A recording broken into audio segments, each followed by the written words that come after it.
untuk malam ni. Assalamualaikum warahmatullahi wabarakatuh. Salam sejahtera, selamat malam.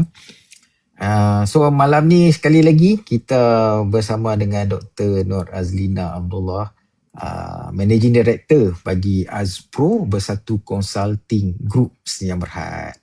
Dan lebih dikenali sekarang ni, dia lebih dikenali sebagai HR expert. Dikenali sebagai HR expert lah. Okay.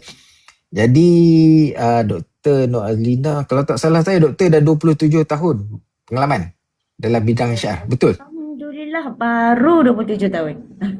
Baru 27 tahun. So memang banyak pengalaman yang doktor ada lah dalam bidang HR ni. Okay, jadi malam ni saya bawakan Dr. Nur Azlina sebagai kita punya panel untuk topik cuti, hak majikan ataupun hak pekerja. Okey, jadi sebelum kita kupaskan topik ni, doktor, okay, boleh doktor kenalkan diri doktor. Tadi company saya dah kenalkan, mungkin boleh kenalkan ataupun bagi tahu kepada penonton kita ni lah, HR expert ni apa sebenarnya, sebelum kita kupas dengan lebih dalam. Okay. Baik. Silakan doktor. Baik. Terima kasih banyak Tuan Nazrul. Pertama kalinya saya nak ucapkan terima kasih kepada kita punya viewers. Ada yang saya kenal dekat sini. Hai Pika. Okay. Mungkin ada beberapa nama yang saya tak sebut. Terima kasih kerana orang kata apa, memberi sokongan. Okay. Alhamdulillah Tuan Azrul, saya perkenalkan diri saya Nur Azlina binti Abdullah. Berpengalaman dalam bidang HR baru 27 tahun seperti yang kita maklum tadi. Dan saya adalah daripada Azpro Bersatu Consulting Group Senyap Berhad, atau lebih kenali sebagai HR expert. Okey, soalan Tuan Azrul tadi, HR expert ni apa? Kami sebenarnya adalah salah sebuah syarikat service provider, okay, yang memberi khidmat tentang HR. Memberi khidmat tentang HR, menguruskan HR secara praktikal, secara hands-on kepada majikan-majikan dekat luar sana yang memerlukan perkhidmatan HR. So, dan juga saya adalah salah seorang business counselor bagi InScan, juga Alhamdulillah dijemput menjadi speaker universiti dan college, dan juga saya juga adalah salah seorang pembangun NOS bagi bidang human resource. So insyaAllah dengan pengalaman yang ada, kita boleh kongsikan kepada viewers kita tentang kepentingan ataupun pemahaman tentang apa kita, cuti ni hak pekerja, hak majikan kan. So kalau kita sebut pasal hak ni kan Tuan Azrul, ada ayat tu hak tu dia macam sensitif sikit tau. Kan, bila kita bagi, kita kata kalau kita sebut lah, kata contoh cuti ni bukan hak pekerja kan, semua orang dah macam kan. Tapi kita akan kupas satu persatu insyaAllah. Baik, insyaAllah, baik. Okay doktor, seperti yang kita tahulah kan, cuti ni dia ada yang cuti yang majikan wajib ambil kan, and then yang majikan boleh pilih. Wajib ambil dan boleh pilih. Mungkin doktor boleh terangkan sikit ataupun doktor boleh bagi pencerahan ataupun explanation lah tentang option ni. Kadang-kadang orang confuse. Kita cuti ni termasuk public holiday, saya rasa dekat 20 lebih. Ada 20 lebih ataupun kan 20 lebih kan cuti dalam masa setahun kan, termasuk lagi dengan annual leave. Okay, mungkin doktor boleh cerahkan lagi macam tu. Okey, ni kita cerita pasal cuti ataupun hari kelepasan Betul Tuan Azrul Betul. Okay. Kalau kita tengok dalam buku Akta kan, Akta Section 60D dia mengatakan bahawa setiap pekerja hendaklah mendapat hari kelepasan berbayar. Okey, pada hari-hari berikut dia ada 5 ni wajib. Sebenarnya 11 hari di sini. Jadi macam ni cuti umum yang syarikat swasta lah especially-nya diberi orang kata apa, kebenaran yang mana memilih 6 hari tambahan termasuk 5 hari wajib. Maksudnya 5 wajib memang dah tak boleh dah tukar tu. tak boleh tak ambil lah kita kata, tapi majikan boleh tambah lagi 6 hari. So total up adalah 11 hari. Okay, 5 hari yang wajib ni adalah merdeka, okay, hari buruh, hari merdeka, hari buruh, hari Malaysia, Sultan Selangor, kalau kata Perak, Sultan Perak, dan Hari Agung. So 5 hari ni majikan tak boleh, aku tak nak ambil. Dia kena ambil. Dan lagi 6 hari ini adalah pilihan. Terpulang kepada pihak majikan, dia nak pilih yang mana. Contoh, saya katalah syarikat saya okay, syarikat XYZ kita. So 5 hari ni kita dah tahu dah tadi, kan? 6 hari ni katalah saya sebut Tahun Baru, Chinese New Year 2 hari, Dipa Bali 1 hari, Mauludi Rasul 1 hari, dan Christmas 1 hari. So Tuan Azrul, saya tak sebut yang mana Tuan Azrul? Raya. Raya, Raya saya tak pilih Tuan Azrul, kejarlah macam biasa. Itulah. Lepas takbir raya masuk ofis lah. Maksudnya macam tu. Tapi mustahil lah kita tak pilih raya kan Tuan Azrul. Betul. Nak bagi faham tentang sekiranya, sebab kita macam ni Tuan Azrul. Bila kita ni, saya tidak kata, saya kat luar sana saya banyak dengar kata cuti umum ataupun cuti hari kelepasan ni mestilah ada hari perayaan.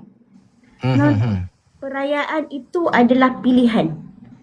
Kalau saya bekerja, saya adalah business owner orang Islam ataupun Muslim, kan? Saya tak nak pilih hari luar daripada bukan perayaan orang Islam, contoh. Takkanlah saya nak kena ambil semua. Betul. Kan? So perayaan tu adalah pilihan. Jadi ramai orang keliru, ramai majikan ataupun pekerja kat luar sana keliru adalah dia kata kalau saya sebut je, okey apa 5 hari yang wajib ni? Pertama dia sebut raya dah. Alamak, fail lah. Okey kat situ. So samalah hari ni Tuan Azrul. Hari ni kan kita Maulidur Rasul. Ya. So macam kami sendiri, kami syarikat kami tidak memilih Maulidur Rasul sebagai hari kelepasan. Kita ada sebab kenapalah, sebab kan hujung bulan ni closing gaji Tuan Azrul. Jadi, betul lah tu. Kita tak boleh nak tutup company tu sebab kita pun ada tanggungjawab kita untuk menyediakan laporan gaji kepada majikan kat luar sana. Jadi kami tidak memilih Maulidur Rasul sebagai cuti umum dan pekerja-pekerja macam biasa. Dia macam tu lah. So tadi maknanya hari ni ABC bekerja macam biasalah. Boleh faham. So dia ada cuti wajib yang memang kita wajib ambil, and then ada cuti pilihan. Macam pengalaman saya dululah masa baru lepas graduate tu, saya ada kerja satu firm ni. Dia tak ambil cuti raya haji tau. So raya haji tu lepas solat saya masuk office dengan pakaian baju Melayu lah. Saya pernah ada pengalaman tu lah. Okey. Okey doktor. Yep. Macam seterusnya lah. Macam cuti tadi kan, boleh pilih kan. Kalau ada company yang orang kata kalau dia pilih semua tu alhamdulillah lah kan. Tapi kalau staff diminta bekerja, macam mana tu? Adakah OT ataupun triple? Macam mana tu? Okey. Sebab tu kita kena faham dia sebenarnya topik hari kelepasan ni Tuan Azrul, pertama-tama ni sekali adalah pemilihan. Okey. Keduanya adalah adakah majikan mempamerkan pemilihan cuti umum tersebut atau memaklumkan pemilihan cuti umum tersebut kepada pekerja sebelum bermulanya kalender tahun hadapan. Contoh, biasanya kami akan advise pihak majikan pada awal bulan November. Maksudnya majikan dah kena pilih dan kita akan sediakan memo supaya memo tersebut boleh dipamerkan kepada pekerja di tempat yang mudah lihat.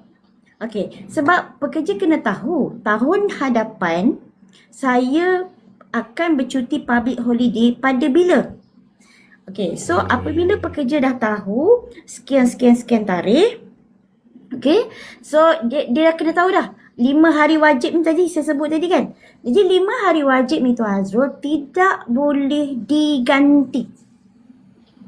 Tak boleh diganti ya Doktor? Ya. Jadi sekiranya pekerja dikendaki bekerja pada hari kebangsaan ke, hari agung ke, kan? Kebanyakan FMB lah Tuan Azrul kan? Ataupun FMB lah, services kan. Sebab FMB waktu cuti lah ramai, betul tak? Betul. Hari pekerja, hari Malaysia semua ni. Jadi majikan wajib membayar kepada pekerja. Okey. Soalan Tuan Azrul tadi, macam mana nak bayar? Dengan triple ke, double ke kan? Okey, kita kena faham macam ni. Dalam sebulan, kita ada 30 hari, kita ada 31 hari, kita ada 29 hari. Kan? So, dalam sebulan tu gaji kita dah jalan dah. Maknanya daripada 1 hari bulan sampailah 30 hari bulan. Gaji kita dah jalan dah. So, dalam sebulan tu akan ada rest day kita, cuti rehat. Akan ada public holiday. So, gaji kita dah jalan dah pada rest day dan public holiday. Walaupun kita bercuti, gaji dah jalan. Okay. So sekiranya kita bekerja pada hari public holiday tadi.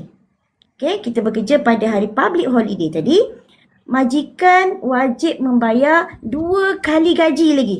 Maksudnya basic dia bahagi dengan 26 kali dengan 2. Gaji satu dah masuk kan?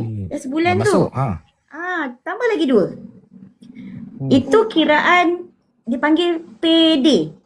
Bayaran lah. Kalau lebih daripada waktu bekerja, itu yang kira double, kira triple kan. Kalau lebih waktu kerja, maksudnya public holiday tu akan dikira triple. Saya nak jawab Waalaikumsalam kepada DG Work dan Warung Seri Kerabu. Assalamualaikum warahmatullahi wabarakatuh. Terima kasih. Terima kasih Joan. Kita punya sesi live malam ni, so kita bersama Dr. Nur Azlina lah daripada HR Expert. Okay Doktor, tadi kita dah faham lah tentang cuti, pengiraan gaji, OT, cuti ganti dan sebagainya lah kan. Okay, cuti ni sebenarnya kan siapa yang berhak menentukan cuti?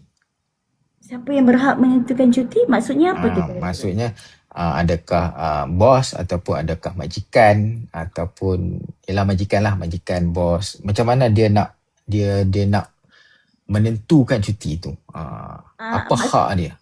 Maksudnya hari kelepasan tadi ke Tuan Azrul? Saya kurang hari pelepasan tadi, pemilihan tu. Pemilihan tu. Okey. Sebab tu kadang-kadang Tuan Azrul, saya tak cakap salah. Saya kena buat disclaimer awal-awal dulu ni.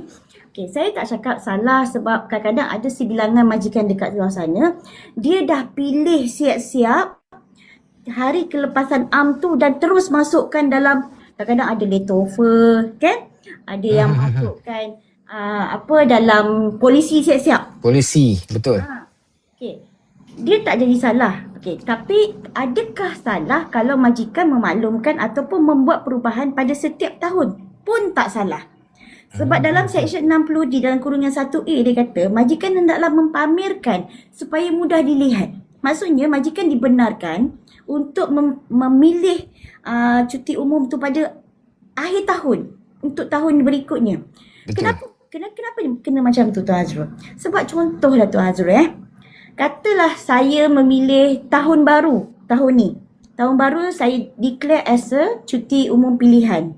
Okay. Tahun depan saya tak nak pilih sebab mungkin dia dah di double. Ahad, Isnin, Selasa contohlah kan. Saya kata tahun depan ni tak boleh ni, direct cuti ni, company tak boleh tutup ni kan. So saya tak pilih. Itu kelebihan dia. Asalkan 11 hari tadi. 11 hari tadi lah. 5 hari wajib dan 6 hari pilihan. Okey. Okey Doktor. Dalam menetapkan annual leave, cuti tahunan ni kan, dia ada minimum, maksimum ke Doktor? Okey, minimum cuti tahunan adalah 8 hari untuk 8 bagi hari. pekerja 1 hingga 2 tahun. Okey, Okey. kemudian 2 hingga 5 tahun 12 hari 14 hari dan 16 hari. Jadi kelayakan, kadang-kadang ada juga majikan silap tu Azul. Kadang-kadang kita semak little offer diorang kan. Majikan dia letak je cuti tahun anda 8 hari. Dia tak ikut year of service. Itu salah. Oh, maknanya kalau dah sampai year of service tu dia memang wajib naik lah cuti tu. Wajib. Okey.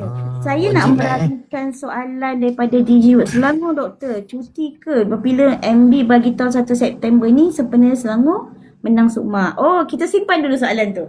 Ya, kita simpan dulu soalan ni. Sebab soalan ni dia akan datang lah nanti kan. Betul. Okey.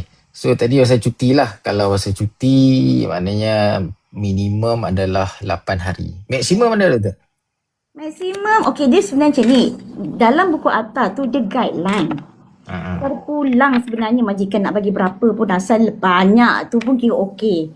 Kan? Macam kami sendiri kami bagi 1 hingga 2 tahun kalau ikut akta 8 hari kan. Kami bagi 10 hari. Ada majikan bagi 12 hari. Ada majikan juga bagi mengikut level of kategori dia. Executive and above dapat macam ni. Dia macam tu. Maknanya kategori ni lah pangkat lah. Executive, assistant manager, senior manager, mungkin GM. Dia mungkin cuti dia lain sikit lah. Betul. Okey doktor. Itu pasal cuti lah. Pasal cuti. Okey. Seterusnya jenis cuti yang diwajibkan lah. Tadi sebab saya nampak doktor punya ni tadi poster tu ada cuti yang diumumkan oleh kerajaan persekutuan kan. Persekutuan lah kita katakan persekutuan. Ada cuti yang diumumkan oleh negeri. Macam tadilah soalan di Selangor cuti sebab menang Sukma. Kita dah nak masuk kepada situ kan. And then cuti yang diumumkan oleh kerajaan persekutuan dan kerajaan negeri. Macam mana kita nak kata apa, yang mana satu yang wajib kita ikut dan yang mana satu yang sunat lah. Ikut boleh, tak ikut pun boleh. Mungkin doktor boleh bagi pencerahan sebab saya dah nampak doktor punya poster tu tadi. Okey, dia macam ni Tuan Azrul. Untuk menjawab soalan Tuan Azrul tu, kita kena pergi balik dekat pemilihan cuti umum. Cuti. Okay. Sekiranya majikan tidak memilih cuti umum, saya bagi contoh.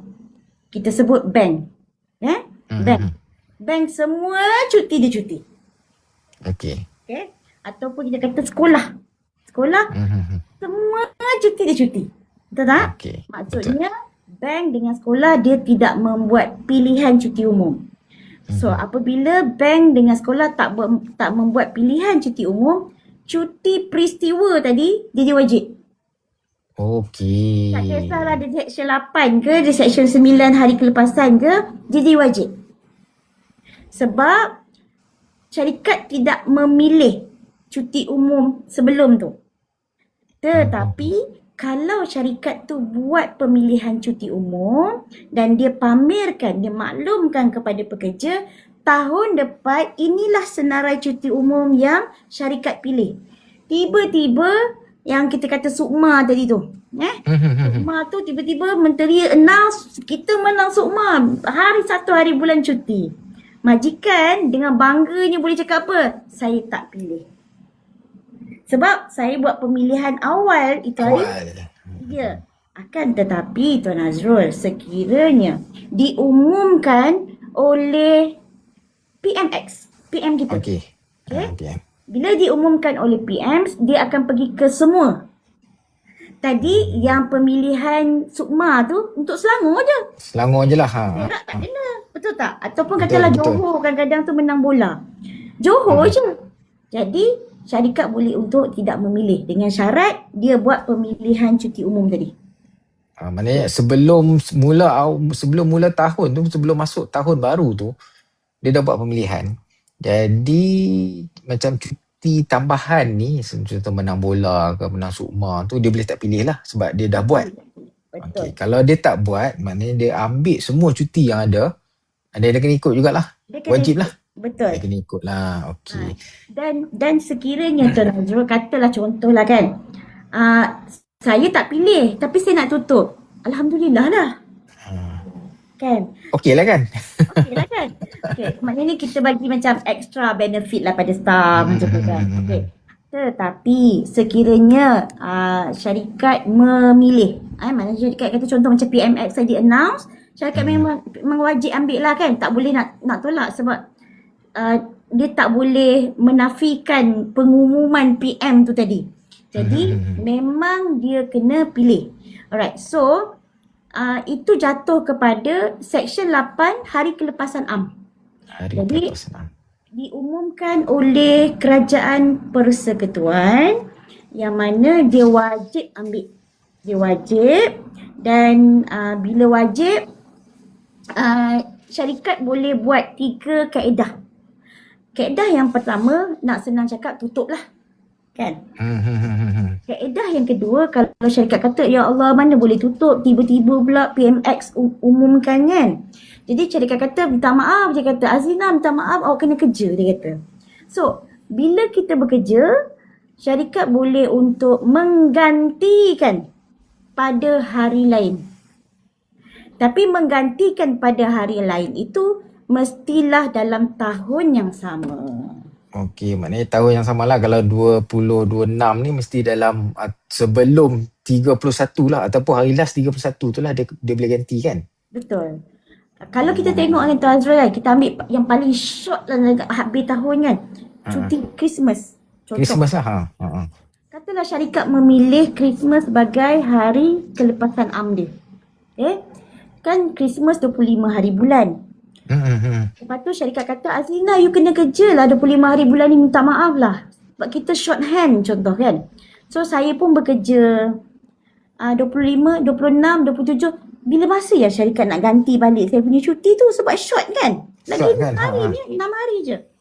So apabila sampai je akhir tahun 31 hari bulan 12, tak sempat nak bagi ganti pada 25 hari bulan tu, mana syarikat kena bayar saya dengan rate public holiday.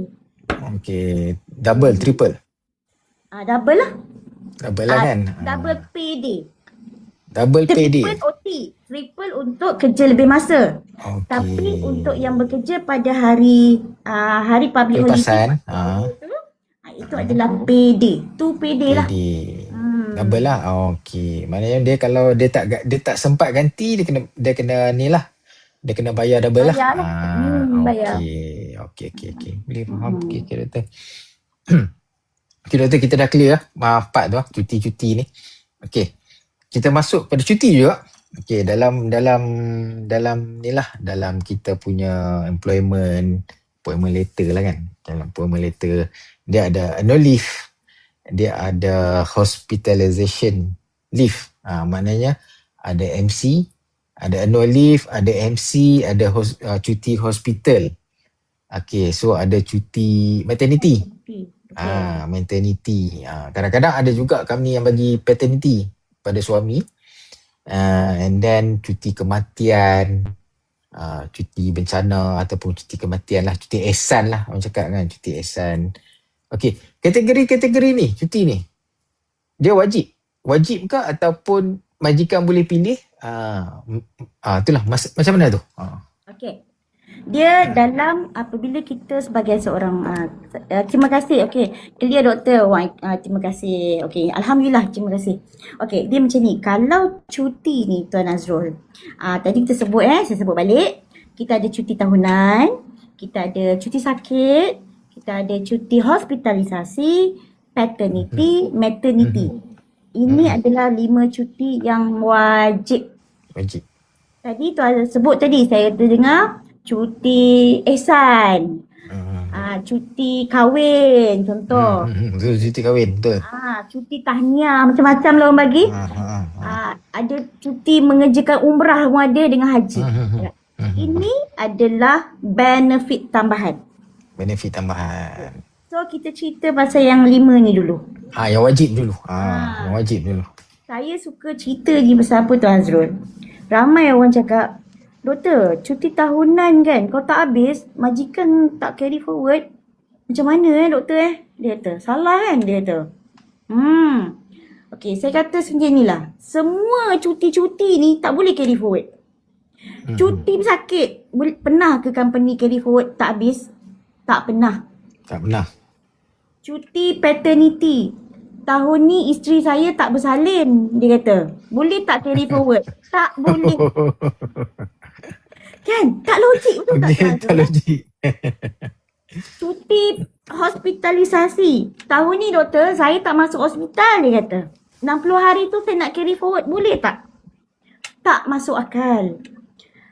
Doktor, tahun ni saya tak mengandung dan tak bersalin. So 98 hari tahun ni rugi doktor. Saya nak postpone ataupun kita postpone pula dah. Dia nak bawa ke tahun hadapan. Tak pernah dibuat orang. Dan cuti tahunan. Okey, cuti tahunan ni very subjektif Tuan Azrul.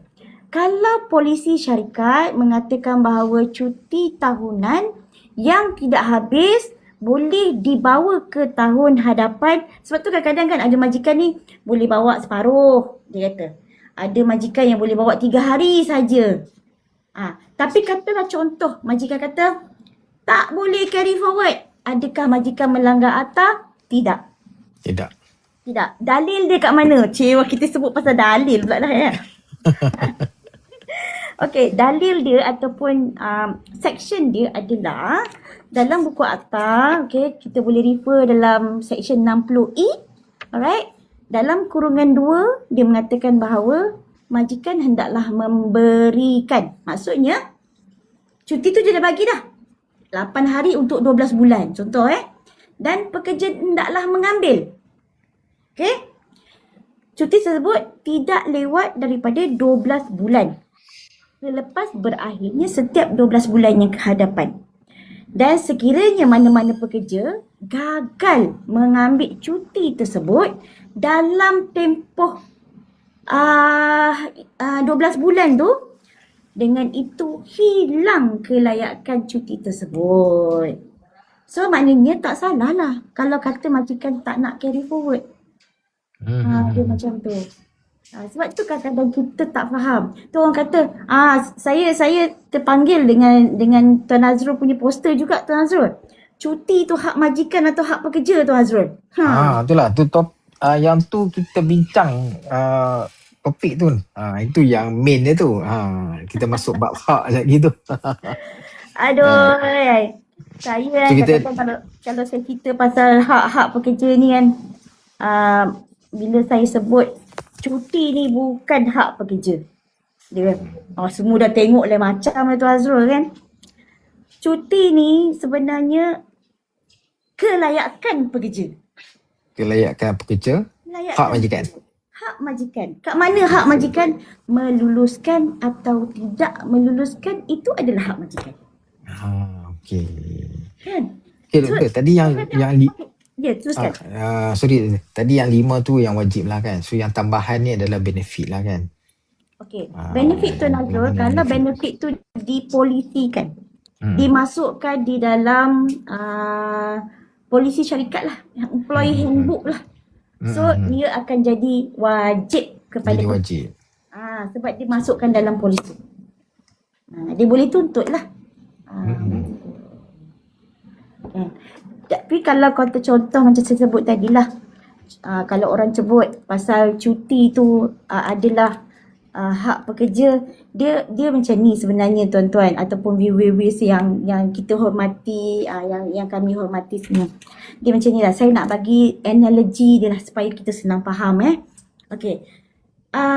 Cuti hanya akan berlaku akan diberikan ataupun kelayakan tu akan diberikan kepada pekerja sekiranya bekerja di dalam syarikat. Okey, kita katalah ini adalah cuti tahunan. Okey. Dan satu lagi, kalau kita pernah dengar My Kasih. Kan My Kasih yang kerajaan Malaysia bagi kepada kita rakyat Malaysia ni. Okey. Kenapa kita layak dapat My Kasih? Sebab kita rakyat Malaysia. Kenapa kita layak dapat cuti? Sebab kita adalah seorang pekerja. So, 2. My Kasih adalah diberikan mengikut mai kasih diberikan bertempoh. Tempoh dia akan berakhir pada 31 hari bulan 12. Betul. Sama juga dengan cuti. Cuti hendaklah dihabiskan dalam tahun semasa. Kalau mai kasih kita tak ambil, dia macam mana Tuan Azrul? Ben. Sama lah cuti kalau tak ambil ben. Ben juga kan. So kat mana hak kita? Tak ada. Kita dapat ni mai kasih ni sebab kelayakan kita sebagai rakyat Malaysia. Kita dapat cuti ni sebab kelayakan kita sebagai rakyat Malaysia. Kalau Malaysia, kita betul. Tak gunakan mai kasih ni, kita boleh pegang spanduk duduk depan kementerian ke, aku nak juga hak aku. Tak boleh. Tak boleh. Nak bagi faham lah. Kan, nak bagi faham. So topik ni memang best sebenarnya Tuan Azrul. Betul. Topik ni memang best lah.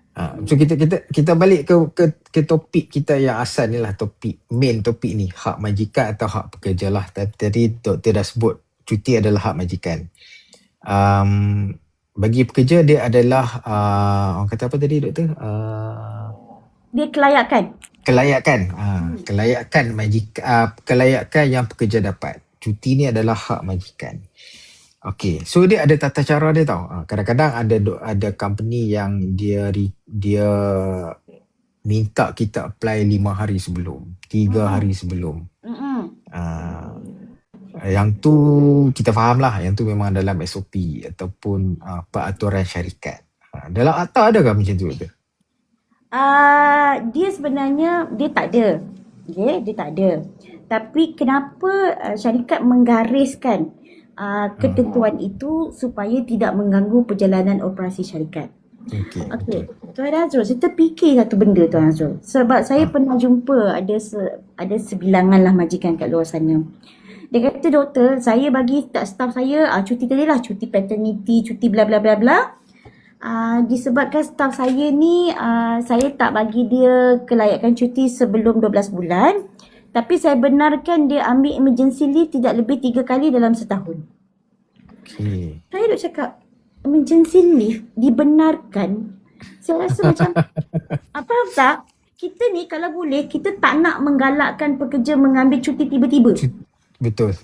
Sebab cuti tiba-tiba ini adalah mengganggu operasi syarikat. Tapi dia benarkan. Ada syarikat sampai 10 hari. Saya benarkan emergency leave 10 hari. Saya kata macam mana tu Saya cakap, saya macam pelik tau. Saya kata tak boleh. Saya kata kita sebenarnya kalau boleh tak nak menggalakkan pekerja ambil emergency leave. Betul. Tapi sekarang ni Puan dah menggalakkan pekerja ambil emergency leave. Puan ketuan kan menggalakkan pekerja ambil emergency leave. Tapi sekiranya pekerja tidak hadir dengan tiba-tiba, tuan nak ambil tindakan atas dia. Kenapa? Jadi dia macam ni lah. Cuti emergency leave ni Tuan Azrul, saya boleh kategorikan sebagai cuti yang tidak sihat lah. Cuti yang tak sihat. Kalau cuti sihat, dia apply dulu, dia dapatkan kelulusan dulu dan dia bercuti. Tapi cuti yang tidak sihat ni, dia cuti dulu. Lulus tak lulus lain cerita. Bos, hari ni tak dapat datang bos. Hujan dia kata. 1 hari hujan tak dapat datang. Besoknya baru isi borang. Kadang-kadang saya jumpa majikan. Kita jumpa dengan itu hari. Alhamdulillah dapat jumpa dengan 50 orang usahawan.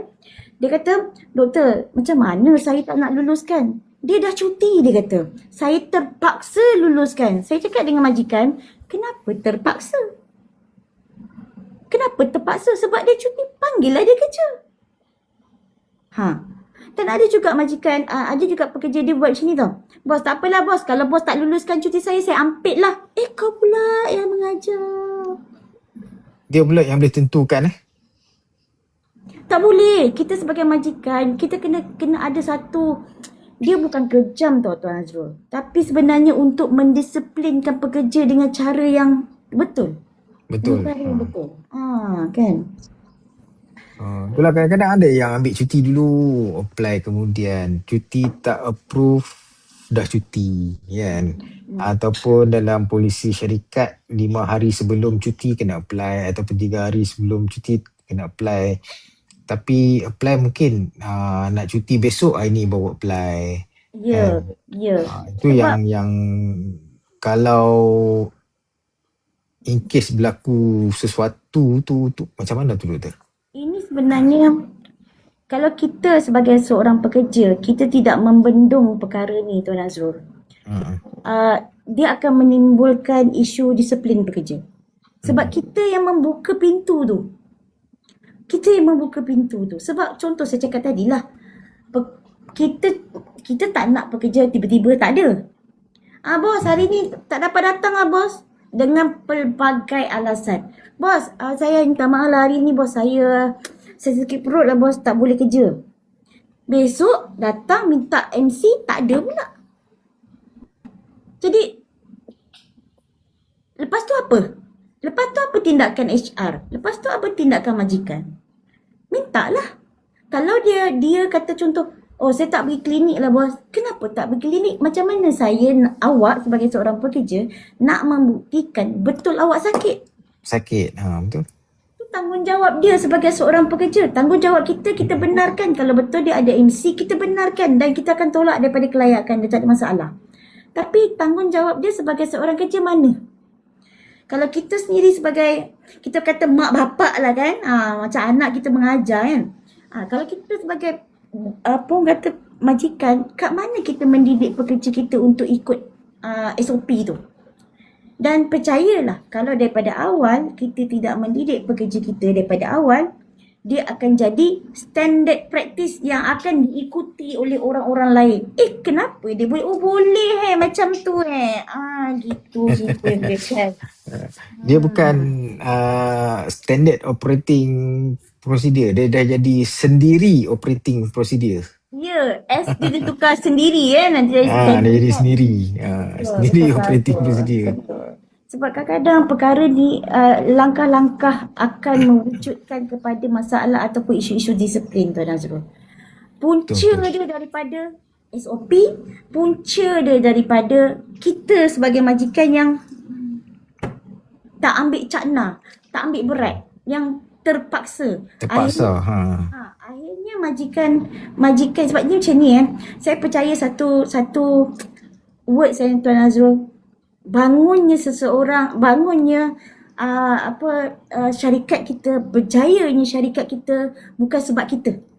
Berjayanya sebab kita adalah tim kita yang bagus. Dan jatuhnya sesuatu syarikat bukan sebab kita.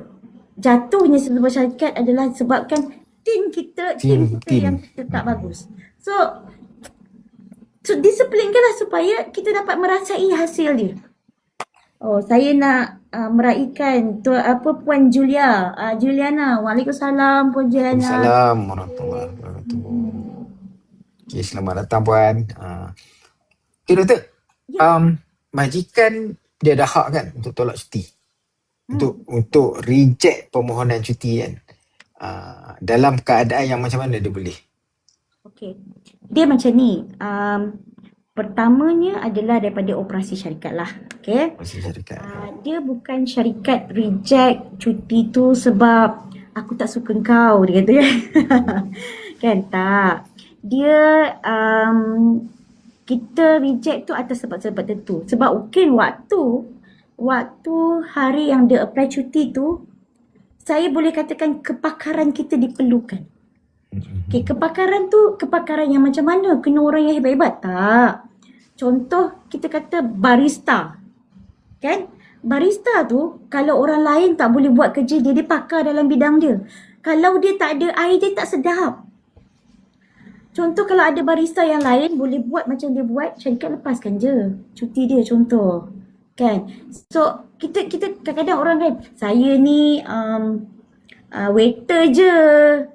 Kan, saya sekiranya ada pekerja yang menonton kita punya view, alhamdulillah, jangan sabotage diri kita dengan pekerjaan yang kita ada. Malah kita kena lebih bersyukur dengan apa yang kita ada.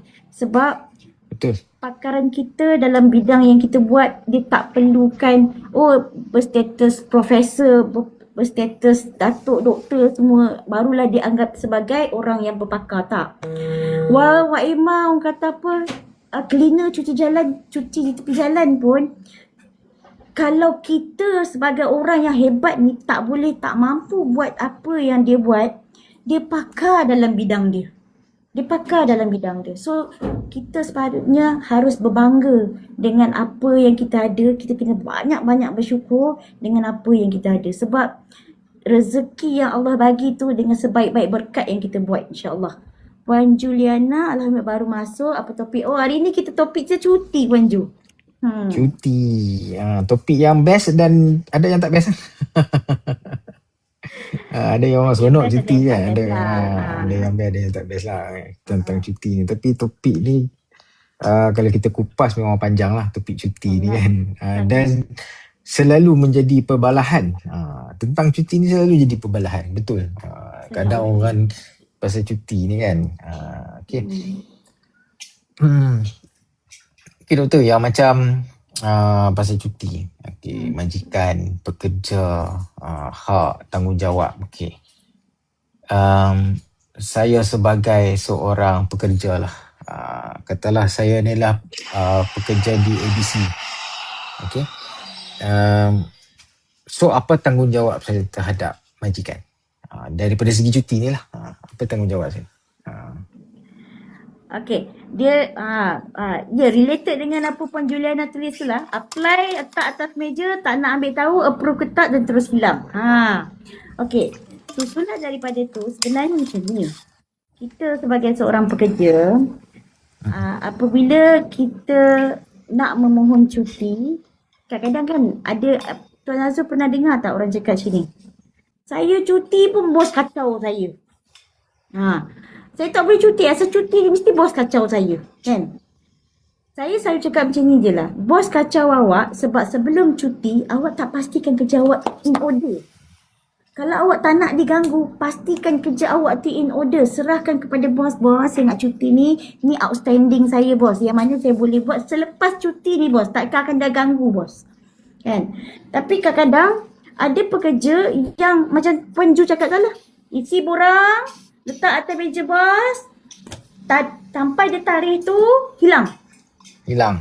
Hati-hati ya yang kat luar sana, hati-hati sebab apabila seseorang pekerja, contoh saya lah, saya isi borang cuti, saya letak je atas meja Tuan Azrul tak ada kat office, contoh kan, outstation, okay, lantak lah, siapa suruh tak masuk office je juga kan. Satu hari Tuan Azrul masuk, tengok borang cuti tu atas meja saya, Tuan Azrul kata not approved. Apa jadi pada saya? Ponteng.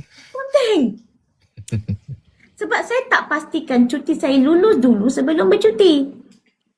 So saya kena pastikan, walaupun saya dah isi borang, saya kena pastikan, saya kena call. Tuan, saya dah letak borang cuti atas meja Tuan, saya nak bercuti sekian-sekian hari bulan. Dan kerja saya outstanding pun saya dah letak dah, senarai kerja. Tuan luluskan tak cuti saya?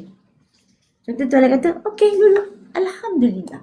Isu dia adalah kadang-kadang pekerja ni isi borang cuti tapi dia tak dapatkan cuti, dia terus hilang. Kena ingat, kadang-kadang Tuan Azrul, ada pekerja, ini pun selalu juga Tuan Azrul. Dia dah merancang cuti dia siap-siap. Contoh dia buat family day.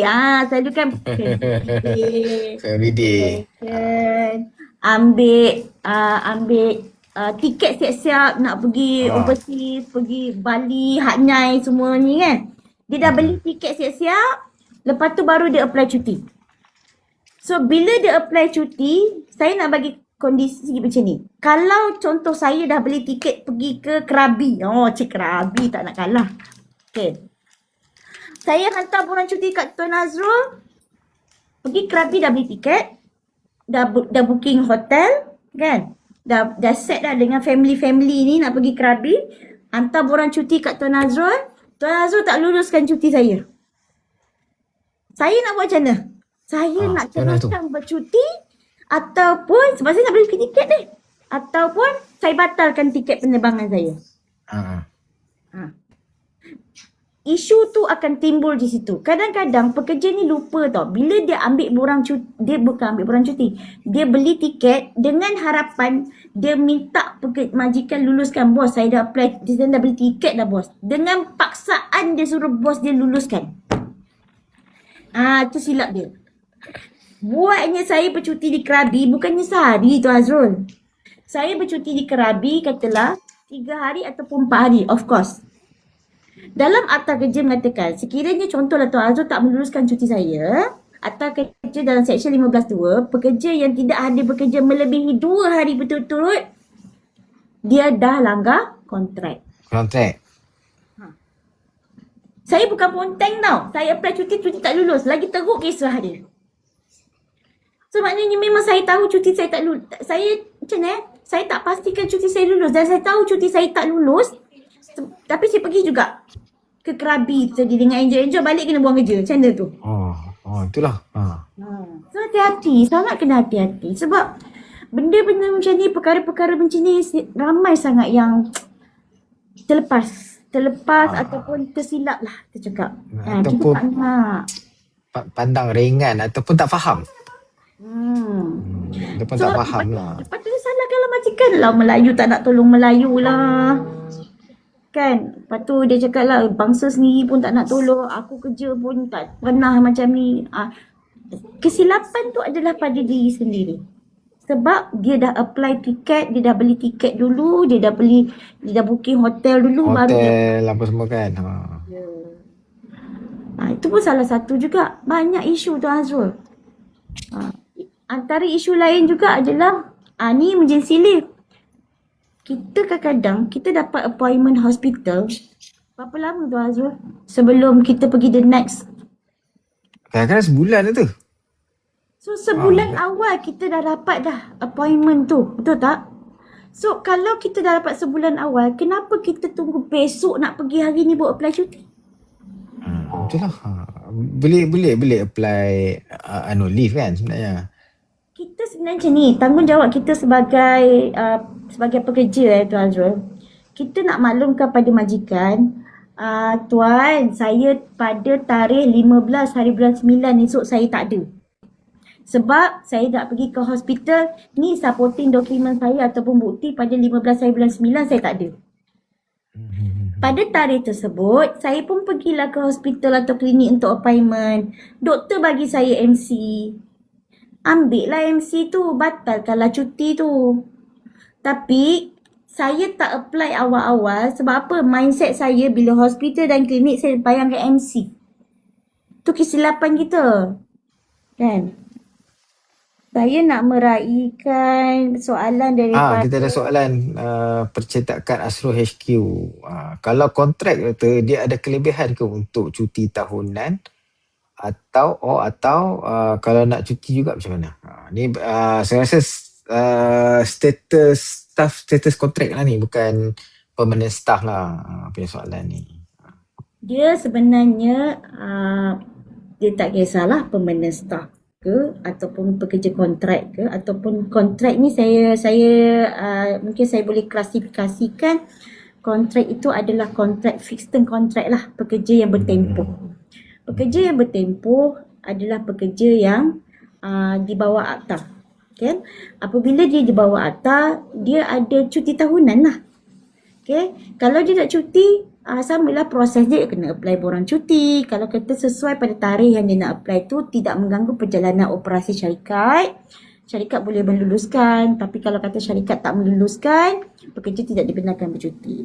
Saya rasa mungkin soalan Tuan Asrul Tuan Asrul ni mungkin dia nak tanya tentang nak dikategorikan sebagai cuti tahunan ataupun cuti bergaji. Betul ke Tuan Asrul? Kalau boleh spesifikkan soalan tu. Mungkin Tuan Asrul boleh perincikan lagi lah soalan. Pekerja belum permanent.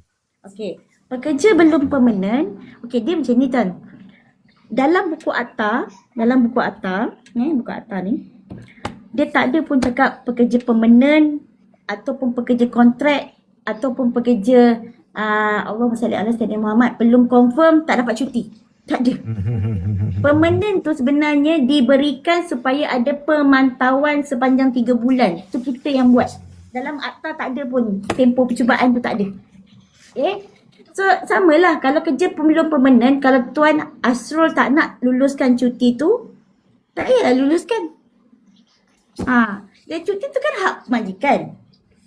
Jadi kalau Tuan Hasrul rasa cuti tu tak boleh bercuti ataupun dia belum lagi capai prestasi ataupun belum tamat lagi tempoh percubaan tu, saya tak nak bagi cuti. Tak payah luluskan. Sebab hak kita, hak majikan. Kalau pekerja tu nak cuti juga atas sebab-sebab tertentu, mungkin dia akan berhadapan dengan tuan lah, kan? Tuan, saya terpaksa cuti, tuan saya nak kahwin. Kalau tuan tak nak bagi dia kahwin, kan? Okay. Baik, so tak terlibat yang 1 hingga 2 tahun bekerja ya. Ada soalan? Ya, pekerja fixed term contract, kalau tuan nak kira 1 hingga 2 tahun bekerja, dia macam ni. Ya, saya faham soalan tu.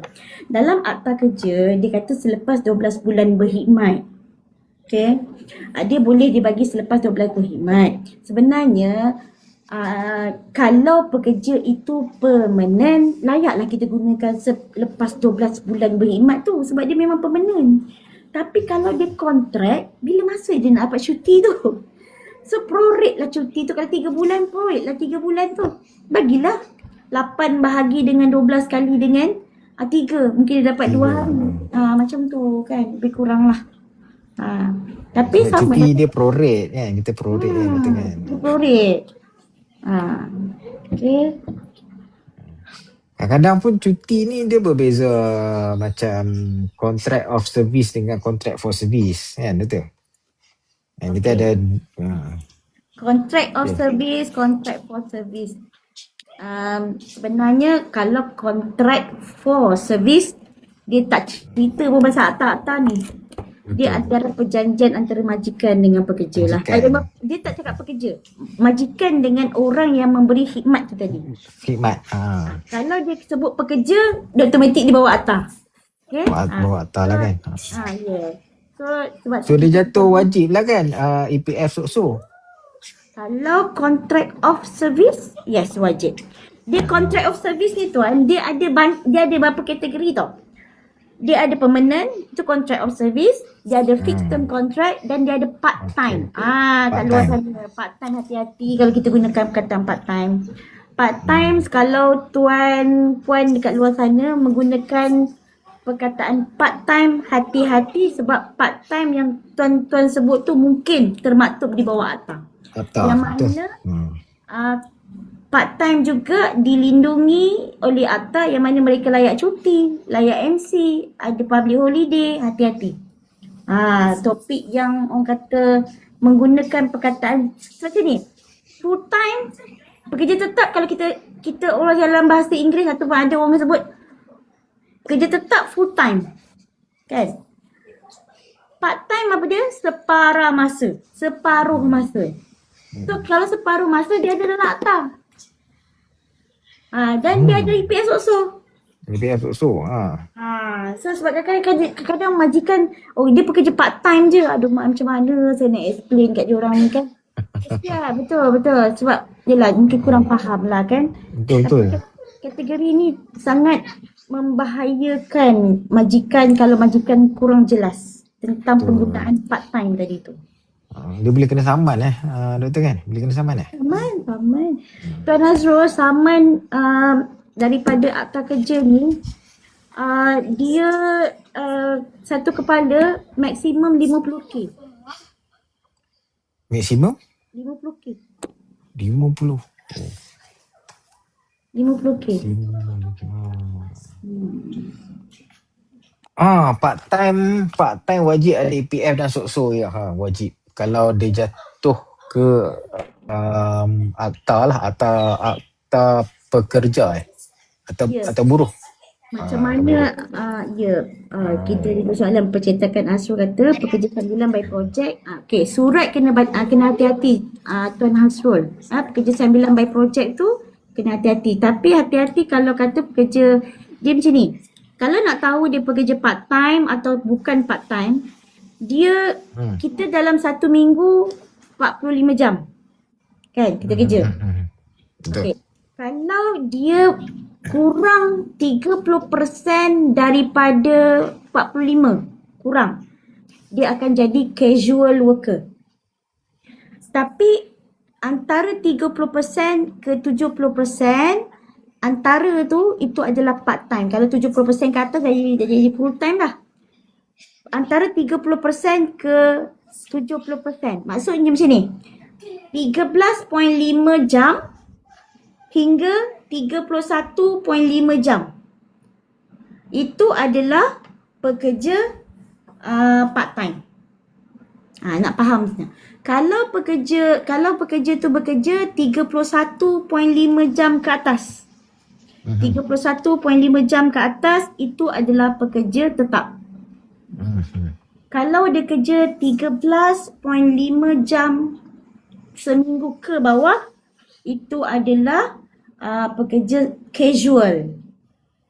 So antara 13.5 hingga 31.5 itulah kategori part time tu. Part time.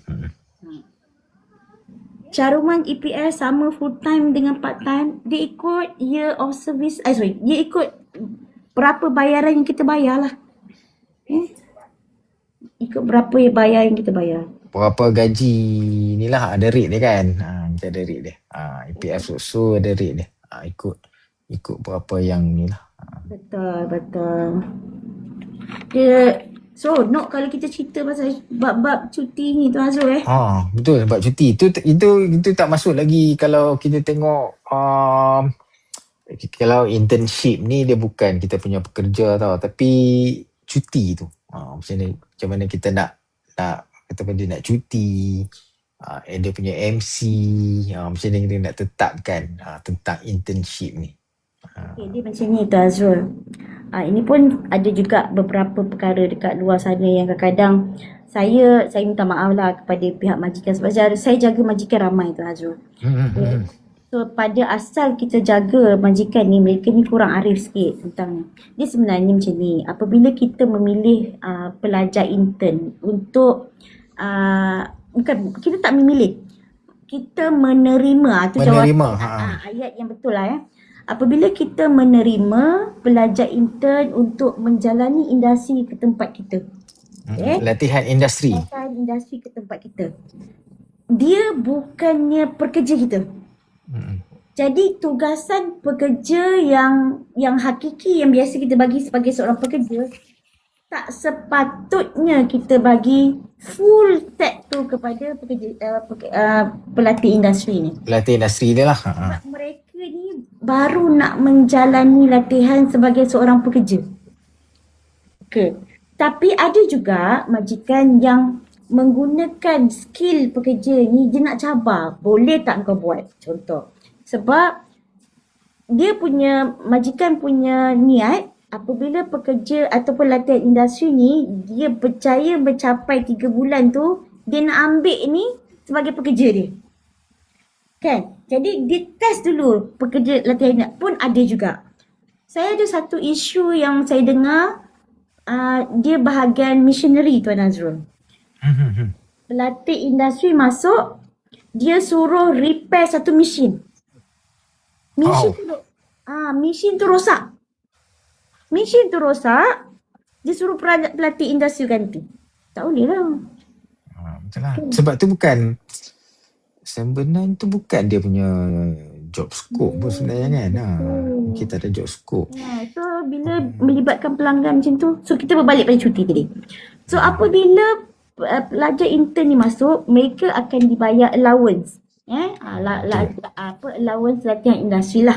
Tapi ada je kalau kita tengok ada industri tertentu tak bayar pun.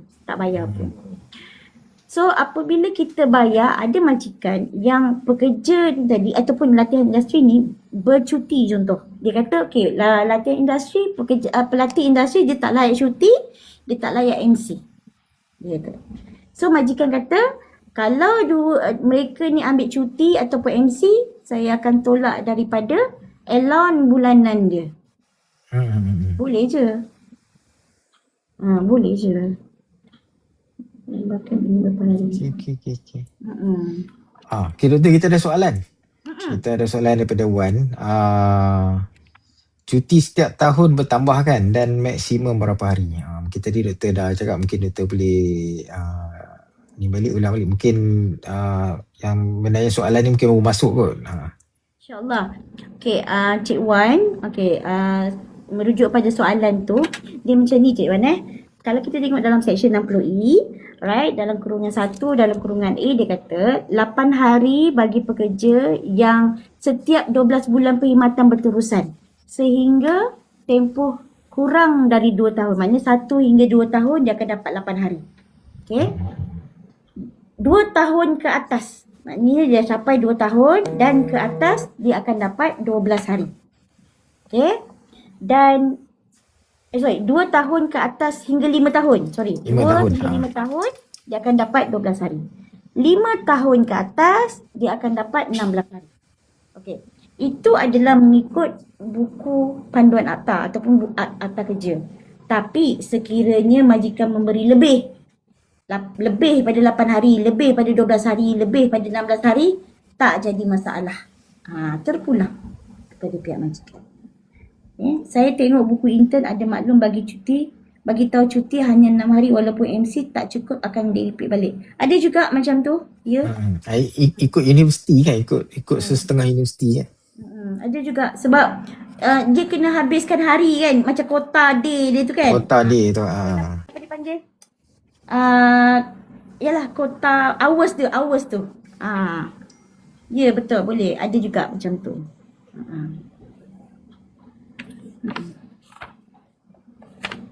Okay, ada soalan lagi kan daripada kita punya viewers ni? Mungkin viewers pun nampak macam ramai juga ni. Tadi nampak macam bercerita 40 tu macam semangat nak bercakap kan? Cakap. Tadi ramai tu. Mungkin ada soalan ke? Mungkin ada soalan daripada viewers kita yang nak tanya soalan ke kan? Sebelum kita tanya doktor soalan yang lain, macam mana tu? Okay. Okay doktor, katakanlah okay, cuti ni tak diluluskan. Okay. Kita dah pergi bercuti. Tiba-tiba berlaku kemalangan. Dan kita nak claim so-so lah kan. Sebab 24 jam. Macam mana tu doktor? Ada impact? Yang lindu 24 jam tu ke tu Azrul? Dia ambil SKBBK tu ya? Dia ambil SKBBK. Kalau tanya saya untuk yang lindu 24 jam tu, mohon maaf saya rasa tak ada isu. Okay, tapi sebab dia lindu 24 jam ni, dia tidak melibatkan waktu kerja pun. Dia tidak melibatkan urusan-urusan kerja pun. Yang akan jadi isu dalam waktu kerja yang dia tak datang tu. Yelah, jadi isu kat situ lah. Mungkin dia dah kira ponteng MIA, tapi sebenarnya dia apply cuti, tapi cuti tak approve dan kemalangan. Akan ada impact lah doktor kat situ? Dia macam ni. Kalau macam yang tidak melibatkan waktu kerja, katalah contoh lepas waktu kerja, dia mengalami kemalangan. Mungkin dia punya apa orang kata dokumen-dokumen yang daripada pekerja untuk submit kepada majikan, submit kepada pekeso tak sama dengan tuntutan pekerja yang mengalami ataupun aksiden pada waktu kerja.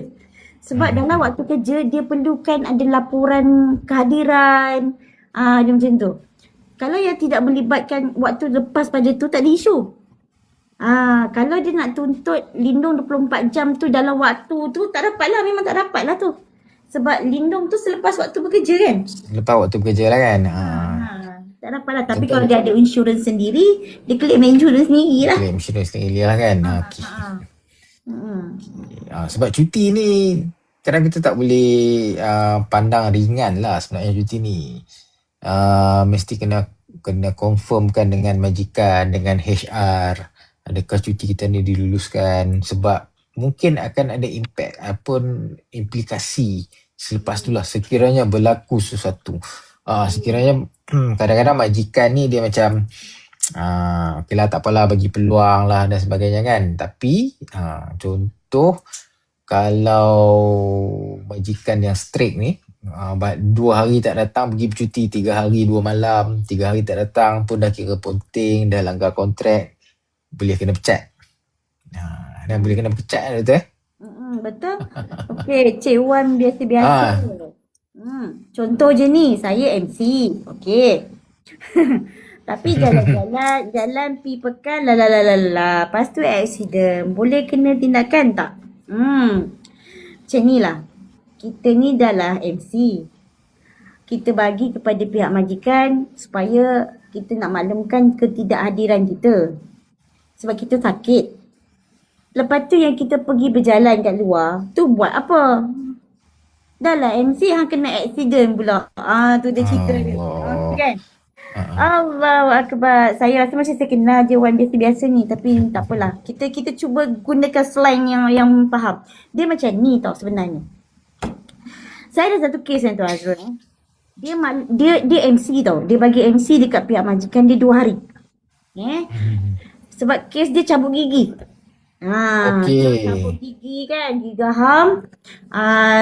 Dapatlah MC 2 hari. Nak jadi cerita, dia upload status WhatsApp dia. Upload status WhatsApp dia. Berpegang tangan dengan husband macam ni. Di tepi pantai yang indah permai. Okay. So, kat mana yang dia sakit tu? Sebab MC ni diberikan kepada pekerja supaya dia berehat di rumah. Rehat di rumah. Cuti sakit. Ya. So, dia bolehlah dikenakan tindakan. Dia sebenarnya macam ni. Dia akan berlaku satu siasatan lah. Soal dan jawab lah. Dia akan berlaku siasatan yang mana syarikat boleh untuk menafikan ataupun syarikat boleh untuk tidak menerima. Mengiktiraf MC. Dia kalau cerita buat cuti MC ni pun satu hal juga. Ada pekerja yang hari ni cuti, kan? Hari ni cuti rehat, besoknya dia MC. Minggu depan pun sama. Dia dah tahu dah dia sakit memang setiap selepas hari cuti rehat. Kita ambil contoh macam hari ni lah doktor. Hari ni hari Selasa kan, cuti Maulidur Rasul. Semalam MC. Isnin MC. Sabtu, Ahad Ahad cuti. Sabtu, Ahad kan dah cuti minggu. So hari Isnin MC. Hari Khamis, hari Selasa ni public holiday. Itu satu Tuan Azrul. Yang keduanya Tuan Azrul, dia macam ni. Aku rasa kan minggu depan aku nak MC kot. Kau dah tahu ke kau sakit apa tahun depan, minggu depan? Tolonglah. Hati-hati sebab sekarang ni kalau kita tengok dekat dalam Google ke dalam mana-mana, selalu banyak perkara yang trending tentang penipuan MC ni. Penipuan MC ni boleh melibatkan undang-undang. Isu undang-undang. Sayang, satu hari punya hal tak datang, tipu MC, kerjaan tak ada, melayang, hilang, kena buang kerja. Betul? Tu betul, Tuan Wan, planning MC. Dah tahu dah bulan minggu depan hang sakit apa. Sebab hang nak sakit, hang nak MC. Hati-hati, jangan macam tu. Bahaya, sangat bahaya. Okay, so orang kata apa, kalau betul kita sakit tak ada masalah. Siapa nak sakit? Betul. Siapa nak sakit? Kan? Kita cakap kita plan minggu depan nak MC, sakit sungguh-sungguh baru tahu. Kan? Tu orang HR cakap. Aduh, kan. So jadi kesimpulannya lah, so kalau kita nak cuti, kita kena apply. Betul. Kena apply ikut peraturan syarikat. Kita apply dan dapatkan confirmation adakah cuti kita tu lulus atau tak lulus sebelum kita bercuti. Okay. Kalau tak nanti akan jadi banyak lah kita punya orang kata apa masalah kemudian lah jika berlaku. Okay. And then cuti ni adakah hak majikan ataupun hak pekerja? So jawapan dia, kita dah dapat jawapannya. Jawapannya adalah cuti ni adalah hak majikan. Manakala kepada pekerja. Manakala adalah kelayakan kepada pekerja. Okay. And then dalam cuti ada 5 hari yang wajib ambil lah. Cuti tahunan yang majikan wajib sediakan adalah cuti tahunan, cuti sakit, maternity. Betul kan doktor? Maternity, hospitalization. Lagi satu apa dia tu? Paternity. Yang tu wajib. Yang tu wajib. Dan cuti-cuti lain ni itu adalah pilihan, mungkin benefit daripada majikan kepada pekerja. Ada juga company yang saya tahu dia bagi cuti kalau birthday tu jatuh, contoh hari bekerja dan birthday jatuh pada hari bekerja, dia bagi cuti. Ada juga majikan yang macam tu. Alhamdulillah lah majikan yang macam tu. So mungkin maksud dia suruh meraihkanlah hari birthday, mungkin balik kampung, jumpa mak kan, mak yang melahirkan. Mungkin lah macam tu lah. Kita tak tahulah, itu adalah benefit yang yang majikan bagilah. Jumpa girlfriend dia. Jumpa girlfriend kau, jumpa yang ni sayang. Ataupun duduk rehat kat rumah pun dah okey kan. Ada yang bagi cuti yang macam tu. Jadi kalau cuti bersalin ni doktor, dia memang 98 hari. Betul. Jangan potong kepada 60 hari. Ya Allah, saya ada je majikan. Ya Allah, dia kata, doktor, saya cuti nak 98 hari pekerja ni lama doktor. Saya cakap dengan pekerja saya, kami ambil 60 hari je. Ya Allah, jangan. Jangan sangat. Jangan. Sebab apa? Dia memang salah. Doktor, kami tak boleh afford doktor. Kalau tuan ada hak untuk pergi lawan dekat parlimen, turunkan balik 98 hari kepada 60 hari, saya sokong. Ya kan? Tak boleh.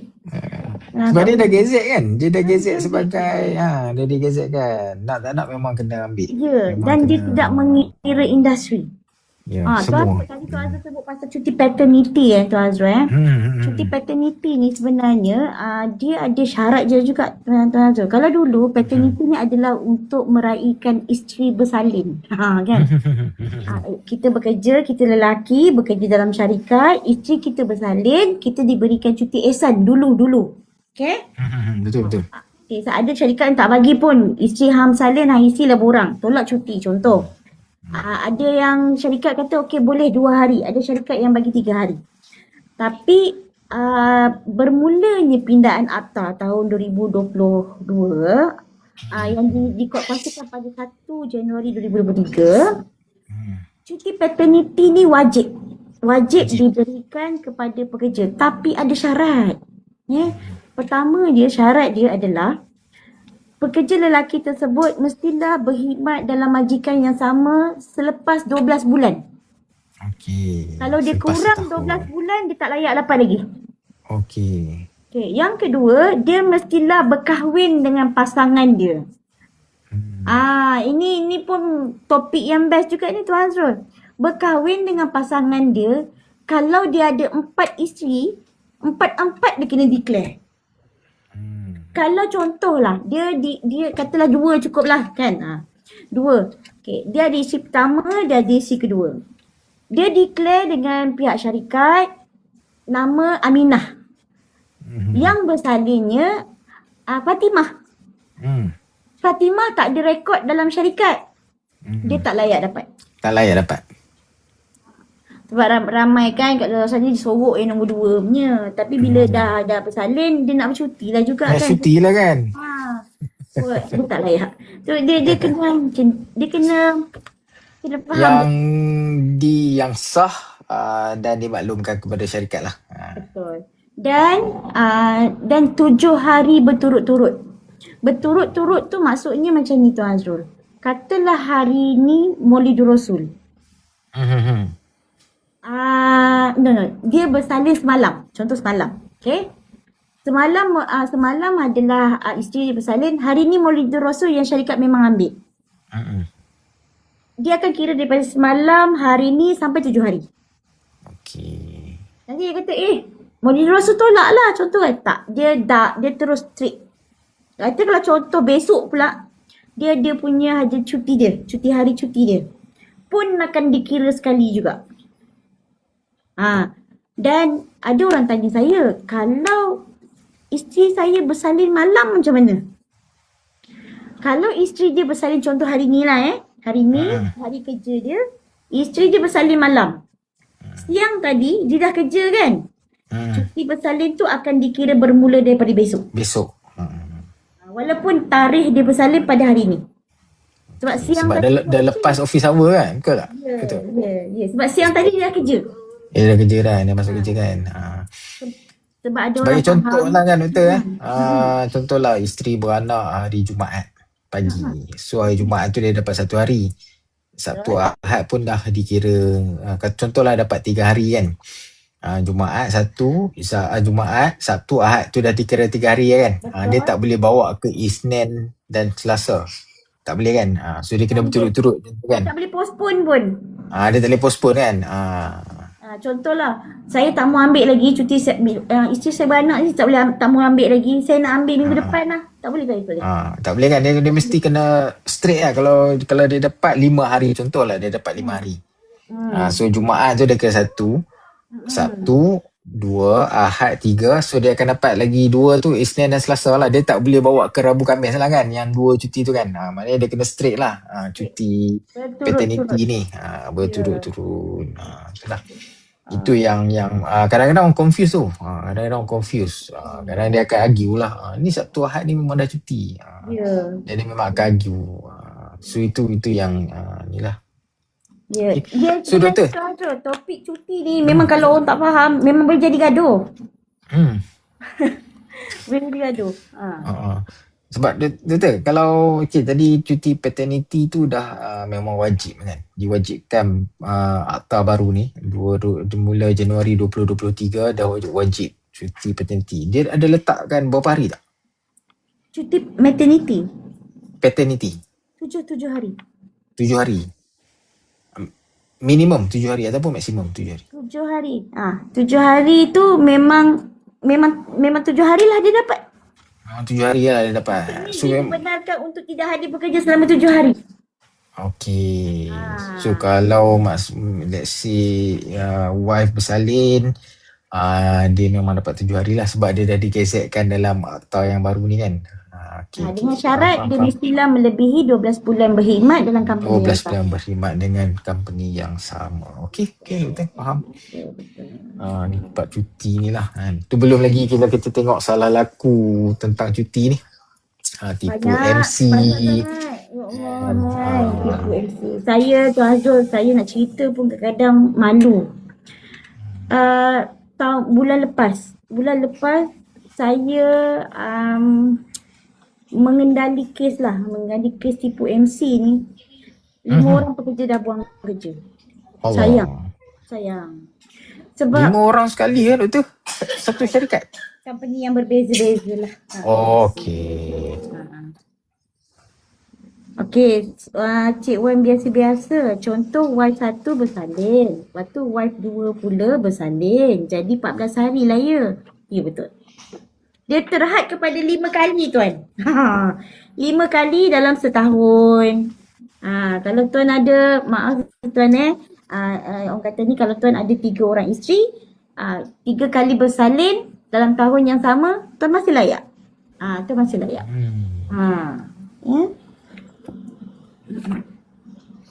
Jadi doktor, tipu MC ni satu orang kata apa memang serius lah kalau tipu MC ni. Tipu MC ni Tuan Muhammad Azmi bin Manap, tipu MC boleh dibuang kerja, betul. Mungkin doktor boleh share pengalaman doktor lah sepanjang baru 27 tahun ni dalam bidang HR. Sebab tadi doktor sebut baru 27 tahun.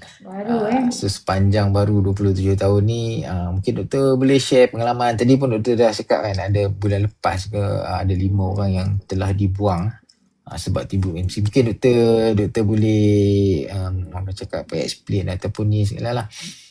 Tapi kita ni lah tak sebut lah company mana dah sebenarnya. Boleh doktor? Alright. Okay, macam ni. Saya simpan dulu Cik Wan biasa-biasa punya soalan tu. Soalan ni nanti kita jawab.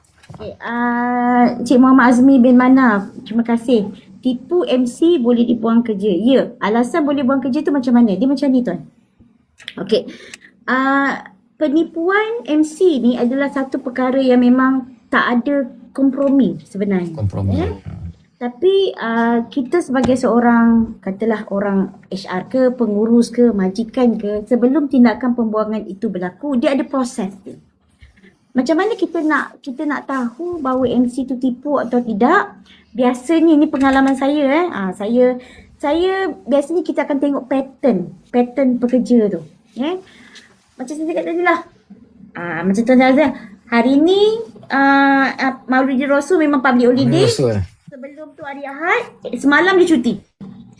Lepas tu minggu depan pula hari cuti rehat, lepas tu besok dia MC. Dia dah tahu dah tarikh sakit dia, kita pun dah tahu dah. Dan dia akan timbul satu keraguan daripada pihak syarikat ataupun majikan, asal staf aku ni asyik ambil cuti MC je ni, sakit betul ke dia ni? Tapi MC tu pula kita tengok daripada berlainan klinik dan berlainan sakit. Klinik ni pergi sakit perut, klinik pergi buah pinggang beralih, klinik ni pergi jantung, orang kata duduk kat lutut, macam-macam kan. Kalau dia betul-betul sakit, dia akan pergi satu klinik saja. Itu dia punya cara kita nak baca. Dia pergi satu klinik sahaja dan dia akan dapatkan rawat. Sebab orang yang sakit, rekod dia tu dia akan jaga. Orang yang betul-betul sakit, dia akan rekod dia buah pinggang beralih. Okay, so bila kita dah syak macam tu, tugas kita sebagai seorang yang menguruskan HR ke ataupun majikan ke, call klinik. Jangan tuduh pekerja dulu. Memang betul kok pekerja kita sakit kan, kita tak tahu. Kita ni dah ada ragu-ragu ni, kita call klinik tu, kita tanya, okay, doktor ataupun siapa yang angkat lah, kata kami nak buat pengesahan. Selalunya pancing tu mesti kena. Ada yang mana yang kita dapat, yang selalu yang Tuan Azrul, yang saya dapat lah yang Tuan Azrul, MC tu adalah MC government. MC government. Yang MC government ni maaf saya sebut, banyak berluasa kat luar sana yang tipu punya. Okay. So bila dia kita check ataupun kita dapat pengesahan daripada hospital, biasanya hospital dia tak layak on the phone. Dia minta kita email maklumkan apa dia apa semua, attach sekali dengan MC tu.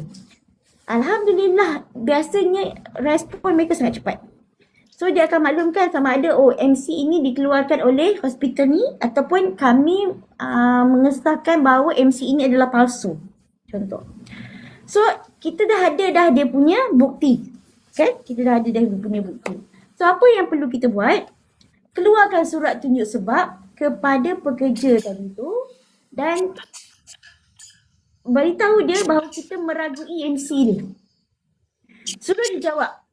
Kalau dia tak mengaku bersalah, gantung kerja dia dan buat domestic inquiry dan jatuh hukum lah. Sebab kita dah ada bukti. Dah ada bukti, betul. Tapi kalau dia mengaku bersalah, senang kita buang terus.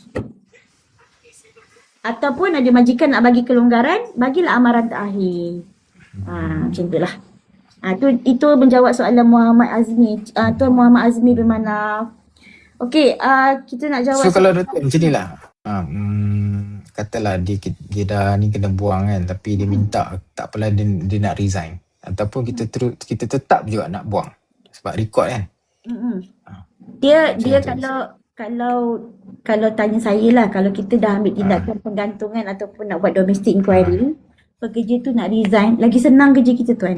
Tak payahlah kita nak menyusahkan diri kita nak buat domestic inquiry lah apalah semua. Dia nak resign maknanya dia mengaku bersalah. Terima je lah. Accept je.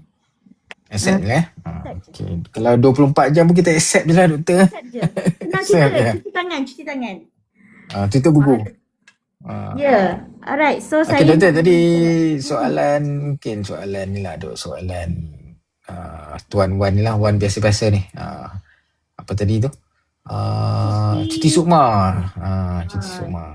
Kita dah jawab tadi sebenarnya, tak apalah kita ulang Mungkin tadi Tuan Wan tadi terlepas pandang dan saya nak meraihkan viewers yang masih setia dengan kita dan juga kepada Pak Su 236. Waalaikumsalam warahmatullahi wabarakatuh. Jangan declare nama saya Kak Su. Dia ada tim-tim lain ni memang dia panggil saya Kak Su. Ya, Assalamualaikum Pak Su. Okay. Alright. So okay, cuti sukan sukma, syarikat wajib ambil. Tadi kita dah ulas panjang lah tentang perkara ni. cuti sukan sukma, kalau majikan ada buat pemilihan cuti umum tahunan, cuti sukan sukma ni majikan boleh untuk tidak mengambil. Jadi kalau majikan tak buat pemilihan, contoh macam saya kata tadi, bank, sekolah-sekolah dia tak buat pemilihan cuti umum, maksudnya cuti sukan sukma ini menjadi wajib lah pada dia. Contoh ada juga syarikat swasta kan, kadang-kadang mereka ni ada yang, yelah kita tak salahkan mereka Tuan Azrul, kadang-kadang mereka tak tahu pun. Jadi mereka pun tak buat pemilihan. Pekerja sebenarnya boleh menuntut cuti sukma tu sebagai cuti wajib mereka lah, sebab syarikat tak buat pemilihan pun. Dia macam tu. Sebab tu kita sebagai pekerja kena pandai kat situ. InsyaAllah. Jika dibuang kerja, adakah majikan jika dibuang kerja, adakah majikan wajib membayar pampasan kepada pekerja yang dibuang? Tak perlu. Tuan Muhammad Azmi, tak perlu. Sekiranya pembuangan itu melibatkan kes salah laku dan terbukti salah, tak perlu bayar pampasan. Tak perlu. Tak payah berpesan. Okay, kita ada Tuan Juan Flo baru masuk. Waalaikumsalam Tuan Juan Flo. Terima kasih. Okay, baik. Ada last question. Kita minta last question lah. Kita pun nak end live sebab mungkin dah 10.30 dah. Dah lama dah kita live. Mungkin kita akan sesi live tentang lain pula. And then bagi yang ada dalam live ni, boleh follow HR Expert. Okay, HR Expert ni syarikat yang menjalankan outsource HR, bukan sekadar outsource HR, orang cakap urus cuti, urus interview. HR Expert ni menjalankan pelbagai servis yang ditawarkan tentang HR lah. Mungkin boleh follow, nanti kalau nak contact boleh DM Dr. Nur Azlina. Kalau ada masalah ataupun ada cabaran dalam human resource di syarikat anda, ataupun anda adalah seorang business owner yang mungkin dah serabut, dah pening dengan HR, boleh contact Dr. Nur Azlina. Follow dulu HR Expert, nanti DM nanti boleh dapatkan contact number lah. So boleh insyaAllah kita boleh HR Expert boleh bantu anda untuk mengurangkan masalah, mengurangkan sakit kepala kan. Kita bagi kita punya sakit kepala tu kepada Dr. Nur Azlina. Kita bagi kepada Dr. Nur Azlina kan.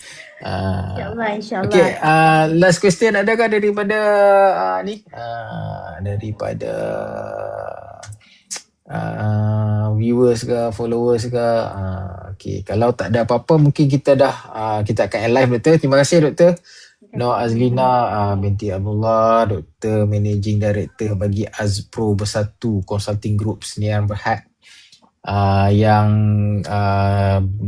di Selayang, ofisnya di Selayang. Okay, so dijenamakan semula sebagai HR Expert, and then bagi yang nak dapatkan info ataupun maklumat tentang HR, boleh follow HR Expert. Dan boleh DM dan minta contact number lah. So nanti kita transfer kita punya sakit kepala tu kepada HR Expert dan Dr. Nur Azlina lah. Okay Doktor, terima kasih menjadi tetamu saya dalam live ni. Kita pun last minute kan Doktor. last minute punya plan. Ini kali kedua lah Doktor dalam live saya ni. Mungkin akan kali ketiga dan seterusnya. Banyak topik HR ni. HR ni topik yang menarik. Dan banyak usahawan ataupun business owner di luar sana yang buat silap tentang HR. Documentation tak lengkap dan sebagainya. Bila kita ambil tindakan tindakan disiplin, tindakan buang pekerja ni, syarikat boleh di-challenge balik. Syarikat boleh di-challenge balik. Dan kita bukan nak memihak kepada syarikat. Dan kita pun nak menjaga kebajikan pekerja juga. At least masing-masing tahu hak masing-masing dan masing-masing tahu tentang tanggungjawab masing-masing. Jadi kesimpulannya di sini, cuti adalah hak majikan, bagi pekerja pula adalah kelebihan ataupun manfaat, kelayakan ni cuti ni. Okey. Okey, baik doktor. Terima kasih. Dan terima kasih juga kepada yang tap-tap screen. Terima kasih juga kepada yang share. Terima kasih juga kepada yang join live ni. Okay, so kita akhiri kita punya sesi ni. Terima kasih doktor. Assalamualaikum warahmatullahi wabarakatuh. Baik, terima kasih. Boleh follow Here Expert. Okay, baik. Terima kasih Nazrul. Assalamualaikum. Baik, terima kasih doktor. Waalaikumsalam warahmatullahi wabarakatuh.